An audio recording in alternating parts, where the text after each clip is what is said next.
ధన్యుడు అంటే అన్ని విషయాలలో పరిపూర్ణత సాధించి ఎక్కడ కూడా ఎటువంటి మరి శరీర కార్యాలు లేకుండా ఆత్మ ఫలాలతో ఫలింపజేసి దేవుని కార్యాన్ని జరిగిస్తూ ఆయన బిడ్డగా ఉండటమే ధన్యుడు అన్నమాట.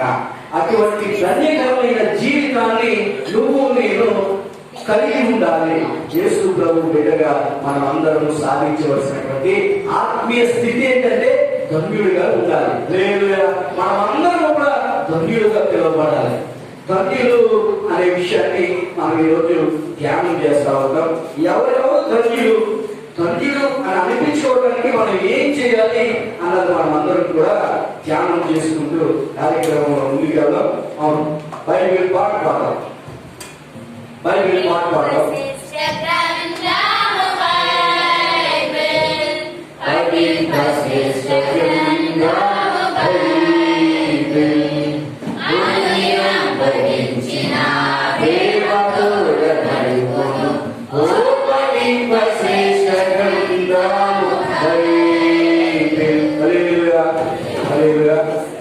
నేను బైబిల్ తీసుకున్నాను బాగుంటుందని తమ్ముడు ఆలోచన. Thank you.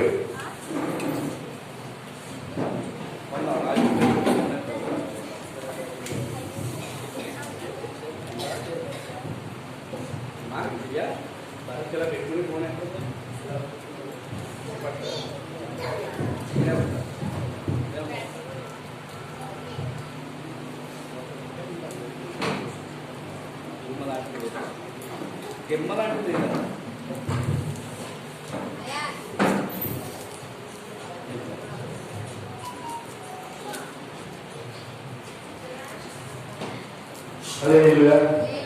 ఈరోజు మనము ధన్యుడి గురించి ధ్యానం చేసుకుంటాముగా. ధన్యకరమైనటువంటి జీవితాన్ని మనం అందరం పొందాలంటే యేసు ప్రభువు వారు మనందరి గురించి ఆశపడతా ఉన్నారు. లేదు మనం చనిపోయే లోపు మనం సాధించవలసినటువంటి ఆత్మీయ స్థితి ధన్యకరమైన జీవితాన్ని మనము సాధించాలి. మాకు వచ్చేటది ఓకే అక్కడ అదే మీరందరూ కూడా ఎక్కువగా ఈ మాట చెప్పడానికి ధైర్యం ఉంటుంది ఎవరికి కూడా. ఏ మాట అంటే ఒక బ్యానర్ మీద ఖచ్చితంగా ఒక మాట రాస్తాను. ఏంటది? ఒక రకమైన బ్యానర్ ఉంటుంది. హల్లెలూయా. ప్రభువునందు మృతునందు వారు ధన్యులు. ఆ మాట తలుచుకుంటేనే భయం వేస్తుంది. వేసిందా మాట? భయం వేసిందా? హల్లెలూయా. ఆ మాట ప్రతి ఒక్క చనిపోయే వారు బ్యానర్ మీద ఇది వరకు ఆ మాట ఉంది. ఇప్పుడే మాట ఉంటుంది. ఇప్పుడే మాట ఉంటుంది. విశ్వాసం కాపాడుకుంటే నా పరుగు సొంతముక్తి అనే పదం ఉంటున్నాను. అయితే బాగా అందరికీ, పెద్దవారికి చిన్నవారికి అందరికీ బాగా బాగా నాట్ అయిపోయిన మాట ఏంటంటే ప్రభువునందు మృతునందులు ధన్యులు. అలాగే మనం కూడా మరి చనిపోవలసిన రోజు ఒకటి ఉంది. ఆ విషయం అందరికీ తెలుసు కదండి. ప్రతి ఒక్కరూ కూడా చనిపోవలసిన రోజు ఉంది. ఆ రోజు లోపుగా మనం అందరం కూడా ఖచ్చితంగా ధన్యులుగా పిలువబడాలి. ఆ లోపుగా మనం ఎక్కడా కూడా తొలగిపోకుండా, విశ్వాస జీవితంలో నుంచి దారి తప్పిపోకుండా ధన్యులుగా మనము ఆయన దగ్గరికి చేర్చబడాలి. ఒకవేళ ఆయన రాకడ ఆలస్యం అయితే ఆయన్ని ఒకవేళ ఆయన ఎదుర్కొనేట్లయితే మనం అందరం కూడా ధన్యులుగా పిలువబడాలి. ఇది చూడండి, ధన్యుడు బైబిల్ లేఖనాల నుంచి ధన్యుడు అనే మాట ఎక్కడెక్కడ ఉంది. ధన్యుడు అవ్వడానికి ఏం చేయాలి, ఎవరు ధన్యుడు అనే విషయాన్ని మనము ధ్యానం చేద్దాం. నాకు కుదరట్లేదు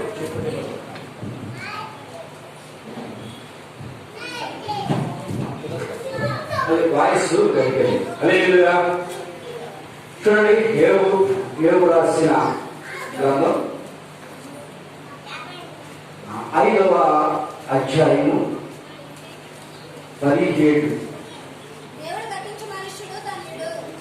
5:17 కదా. దేవుడు గద్దించు మనుషుడు ధన్యుడు. హల్లెలూయా. దేవుడు మనల్ని గద్దిస్తా ఉన్నాడంట. అందరూ కూడా ధన్యుడే. ఈ రోజు ఎవరైనా మనం గద్దిస్తే ఏమవుతుంది? ప్రార్థన మానేస్తారు. లేదు అమ్మా మీరు తయారీకి రండి అంటే ప్రార్థన మానేస్తున్నారు. తప్పట్లో కొడుతుంటే పాట పాడినప్పుడు అంటే పాటల కోపం ఇచ్చి ఆయన మొహం చూడడం. హల్లెలూయా. ఇలా ఉండదు. ఏమి చెప్తా ఉన్న దైవజనుడు అది ఏ రకంగా చెప్తా ఉన్నాడు? అతను సొంత ఉద్దేశంతో చెప్తా ఉన్నాడా, మంత్రి యొక్క నియమ కట్టడం బట్టి చెప్తా ఉన్నాడా? మనము పరిశీలన చేసుకోవాలన్నమాట. గద్దించి యెహోవా గద్దించు మనుషుడు ధన్యుడు. హల్లెలూయా. తర్వాత చూడండి, ఈ మాట మీ అందరికీ తెలుసు. ఖచ్చితంగా నేను చెప్పకుండా డ్రైవింగ్ తీయకుండానే చెప్పేస్తాను. కీర్తనలో 1:2 చెప్తానని ఆశపడతాను కానీ చెప్పాలి.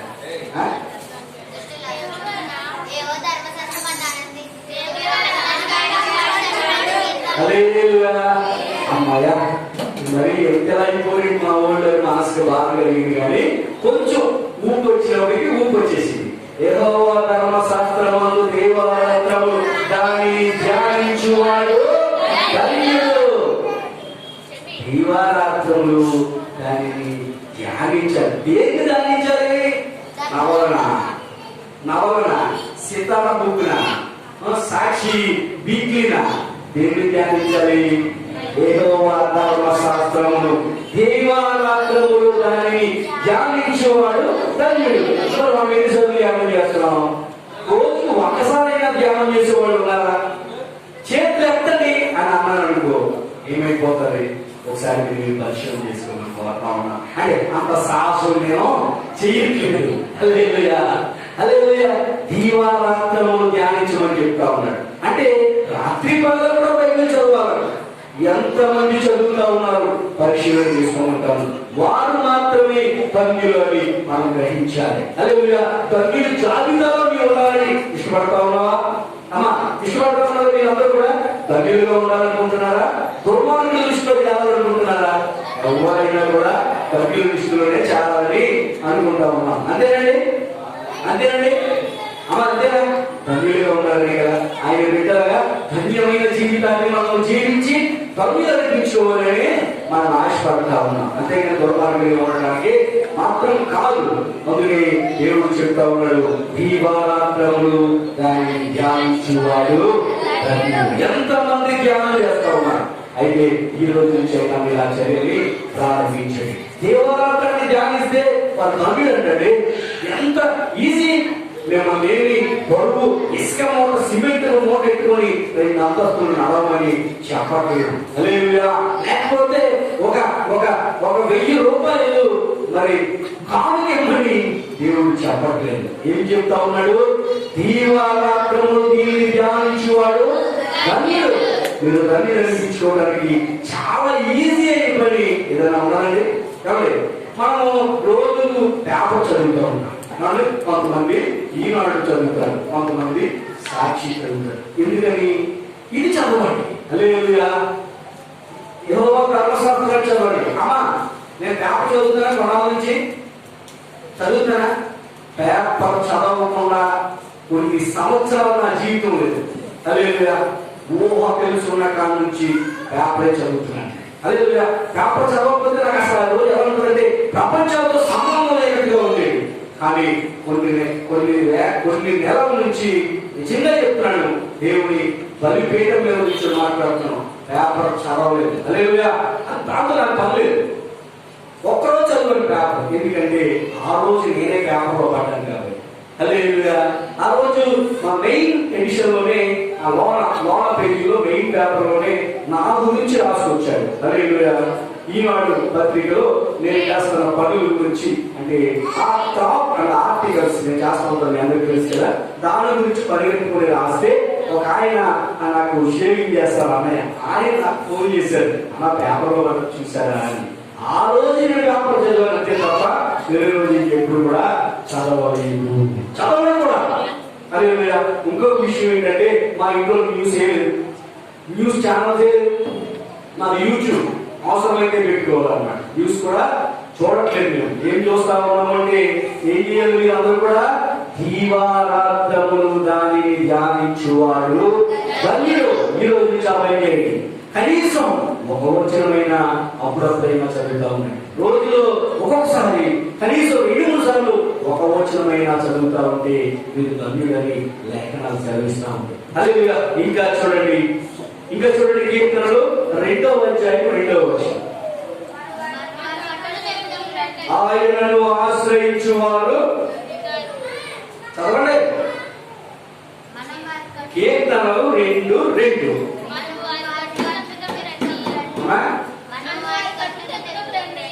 మనము వారికి, నేను కూడా తీసేస్తున్నాను, మనము వారి కట్లు ఎక్కువలకు రండి, వారి భాషను మన యుద్ధ నుండి పారవేయడం అని చెప్పుకోవచ్చు. ఆయనను ఆశ్రయించు వారందరూ ధన్యులను. మిస్ అయిపోయింది. 12 ఒకటి మిస్ అయింది. 1 minute.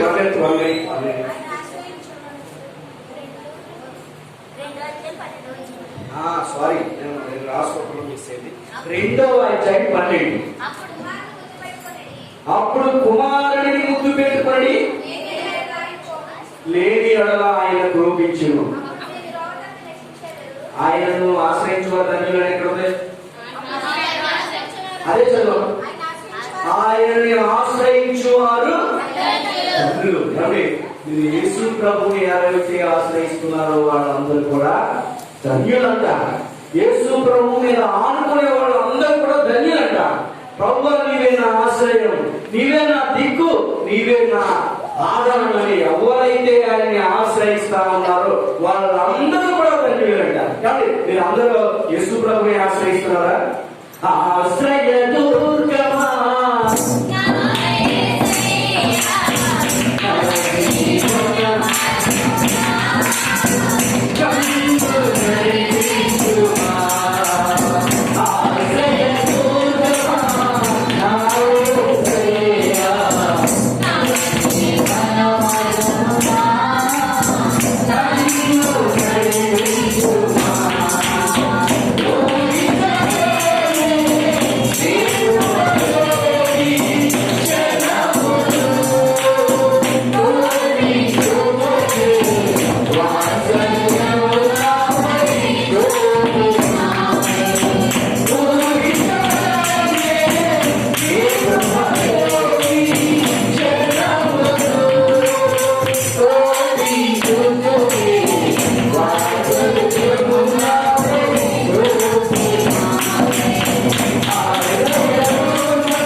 మనం అందరము కూడా ధన్యులమని చెప్తా ఉంది. హల్లెలూయా. ధన్యులంట. ఆయన ఆశ్రయించేవారు ధన్యులంట. ఇంకా ఏం ధన్యులంటే పాపము నీకు ప్రాయశ్చిత్తము నొందినవాడు ధన్యుడంట. కీర్తనలు 32:1 32.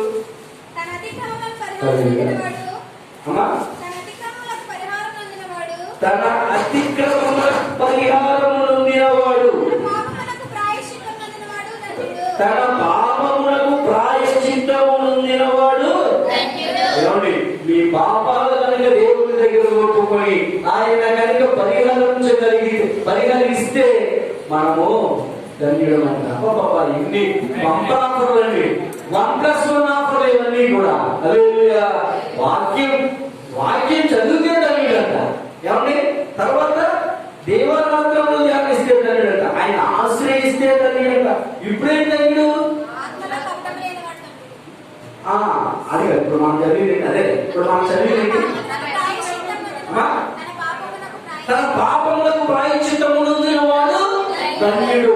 మన పాపాలను దేవుని దగ్గర ఒప్పుకొని ఆయన దాన్ని క్షమించి పెట్టేస్తే మనము ధన్యుడు అంట. తర్వాత చదివి 12వ వచనం.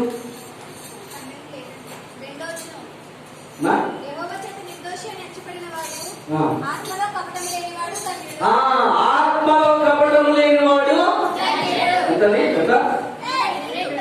ఆత్మలో కపటం లేకుండా ఉన్నవాడు ధన్యుడు. కపటము కలిగి ఉంటే ధన్యుడము కాదంట. హల్లెలూయా. కపటాన్ని మనం తీసివేస్తే ధన్యుడు అంటారు. అందుకని ఇక్కడ నుంచి మన మనసులో ఉన్నటువంటి కపట ఆలోచనలన్నీ కూడా విడిచిపెట్టేసి ఆయన దగ్గర ఓపుకొని విడిచిపెట్టి ఆయన మనం క్షమించేస్తే మనము ధన్యుడు అంటారు. హల్లెలూయా. చాలా మంచి మంచి అవకాశాలు కదండి. హల్లెలూయా. ఇవన్నీ కూడా ఈజీ అయినా కష్టమైనా ధన్యులు అనిపించుకోవడానికి దేవుడు ఇస్తున్నటువంటి టాస్క్, మీకు ఇస్తున్నటువంటి ఈ టాస్క్స్ కష్టమైనగా మంచిగా హల్లెలూయా హల్లెలూయా చాలా ఈజీ అయినాయి దేవుడు మనందరికీ ఇస్తా ఉన్నాడు. మరి ఎంతమంది మనము ఇవన్నీ పాటిస్తూ ధన్యకరమైన జీవితంలోకి మనం ఉంటా ఉన్నాం. ఈ సందర్భంలో ప్రార్థన గుర్తొస్తుంది. ధన్యాన్ని ఈ వీరుని ఎప్పుడు విడతో ప్రభువా ధన్యుడా అని వీరుని ఎప్పుడు విడతో ప్రభువా. నీవు మీరు ఖచ్చితంగా దేవుడికి ధన్యుడని ప్రేమించుకోవాలంటే ఈ వారాత్రము ఆయన గ్రంథాన్ని ధ్యానం చేయాలి. హల్లెలూయా. మన పాపాలు ఆయన దగ్గర ఒప్పుకొని ఆయన విడిచిపెట్టి ధన్యకరమైన జీవితాన్ని పొందుతాం. ఇంకా చూడండి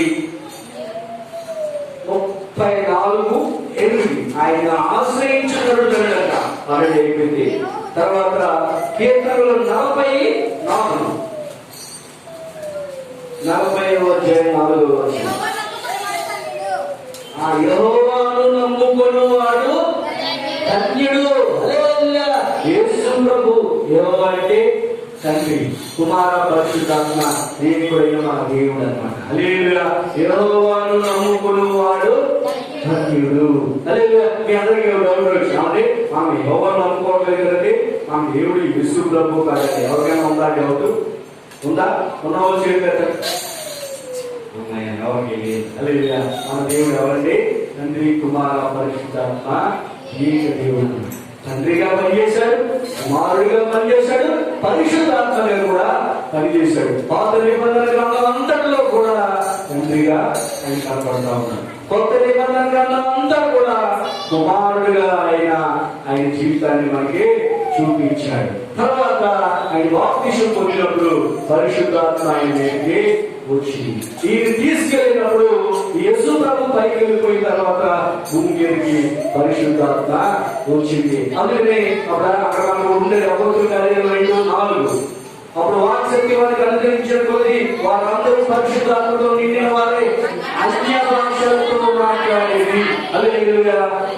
పరిశుద్ధాత్మ అంటే అన్య భాషలతో మాట్లాడటం. హల్లెలూయా. పరిశుద్ధాత్మ లేదు అని ఎవరన్నా అంటున్నారంటే అది పచ్చి అబద్ధం. హల్లెలూయా. తండ్రి, కుమార, పరిశుద్ధాత్మ ఏక దేవుడైన మన దేవుడు మూడు విభాగాలుగా పనిచేశాడు. అవి కూడా మనము త్వరలో త్రిత్వం అనే దాని మీద గురించి జరుగుతూ ఉంది. అది అయిపోయిన వెంటనే నేను మీతో ఆ మాటలు కూడా పంచుకుంటా ఉంటాను. తర్వాత చూడండి, ఆ యోహాను సువార్త 14వ ఒకసారి తండ్రి అనేది చూపించడానికి యోహాను సువార్త 14:13 చూడండి. నీ నామమును దేనిని అడుగుతున్నావు, తండ్రి కుమారునికి మహిమపరచబడినట్లు దానిని చెప్పాడు. కుమారుడు తండ్రిని ఏది అడుగుతాడు ఆ మాట కోసం నా రిఫరెన్స్ అక్కడ రాసుకున్నాను అన్నమాట. తర్వాత ఇంకొకటి కీర్తనలు 41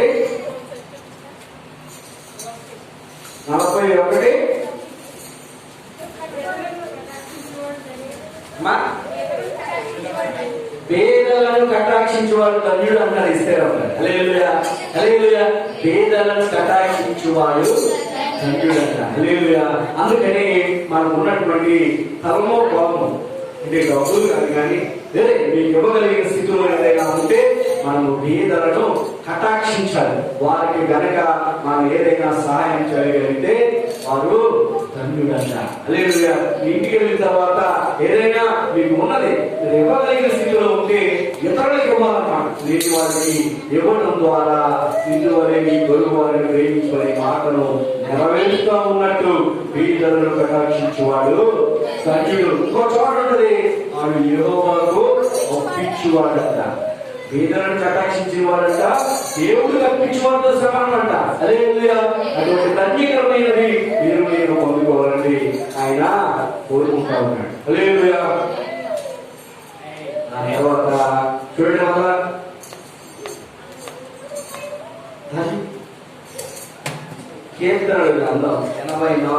ఎక్కువగా కీర్తనలోనే ఉన్నాయి. కీర్తనలు అంతా మీరు పట్టుకొని చూడండి, టపటప నాకు అందించవచ్చు. 84:4 నీ మందిరమునందు నివసించువారు ధన్యులంట. మళ్ళీ ఏమండి, ఆయన మందిరంలో నివసించాలంట. మరి మనం ఎంతమంది ఆయన మందిరంలో నివసిస్తా ఉన్నాం? శనివారం నాడు కూడుకోమన్నా కానీ రాని మనము ఆయన మందిరంలో ఉంటున్నామా, నీ ఇంటిలో ఉంటున్నామా? బుధవారం నాడు కూడుకుందని తెలిసినా కానీ మందిరానికి రాకపోతే అది ధన్యకరమైన జీవితమా? ఒకసారి పరిశీలన చేసుకోమని కోరుతా ఉన్నా. హల్లెలూయా. బుధవారం నాడు కూడుకుంది, శనివారం నాడు సిద్ధపడి కూడుకుంది, రేపు పొద్దున్న ఆల్ నైట్ ప్రార్థన ఉంది. హల్లెలూయా. ఆయన మందిరంలో ఇంకా మరి మళ్ళీ చదవండి, అందరూ చదవండి ఒకసారి గట్టిగా. నీ మందిరమునందు నివసించువారు ధన్యులు. హల్లెలూయా. కొంచెం సేపు, రోజులో కొంచెం సేపు, గంట లేదా గంటన్నరలో ఆయన మందిరంలో నివసించడం ద్వారా మనం ధన్యకరమైన జీవితాన్ని పొందాలని ఆయన ఆశపడతా ఉన్నాడు. అందుకని ప్రతి ఒక్క గుడిని ఎక్కడి నుంచైనా మీరు పోగొట్టుకోకుండా ఈ మందిరంలో మీరందరూ నివసించాలని ఆయన కోరుకుంటా ఉన్నాడు. ఈ ప్రార్థన టైంలోనే కాదండి, ఇంతప్పుడు కూడా మీరు మందిరంకి వచ్చి ప్రార్థన చేసుకుంటామని ఎవరైనా అడుగుతారేమో ఎదురు చూస్తా ఉన్నాను. ఎప్పుడు అలాంటి పొరపాటు కూడా ఆ మాట మళ్ళీ మీ నోట వస్తాలి. హల్లెలూయా. హల్లెలూయా. ఇదండి ఉన్న నియమాలు ఏ రావట్లేదు, కొత్త ఏమడుగుతామండి అని అనొచ్చు మీరు వల్ల. అంటే మీరు తినడానికి మనం అనుకోవడమే మేము పాటించలేదు, మళ్ళీ కొత్తదే పాటిస్తాం అని మీరు అనుకోవడం దయచేసి. హల్లెలూయా. ఆయన మందిరంలో నివసించు ధన్యులు, ఆయన మందిరంలో నివసించే మనుషులు ధన్యులంట. అందుకని మీరు కూడా ఆయన మందిరానికి వీలైనప్పుడల్లా వచ్చి ఒక నిమిషం కొంతసేపు ప్రార్థన చేసుకోవడం ధన్యకరమైన జీవితం అవుతా ఉన్నాం. తర్వాత కీర్తన 84:5 నీ వలన బలమునందు మనుషులు. ఎవరి వల్ల బలం ఉందని? బూస్ట్ వల్ల, ఆఫీస్ వల్ల కాదంట, ఆయన వల్ల బలమునందు మనుషులు ధన్యులు. అంతేగాని మటన్ తింటే కాదండి, మటన్ తినడం వల్ల వచ్చే బలం వల్ల ధన్యులు కాదు. మనం దేని ద్వారా ధన్యులు? ఆయన బలం వల్ల. అదే అంతేగాని సోడి పిండి పిట్టు తింటే బలం వల్ల వచ్చేవాళ్ళు ధన్యులు కాదు. పొద్దున్నే మన ఆవిడ ఏంటది ఇట్లా మరి సోడి జావంట. సోడి జావ ద్వారా వచ్చే బలం వల్ల వారు ధన్యులు కాదండి. వాళ్ళ బలం వచ్చేమో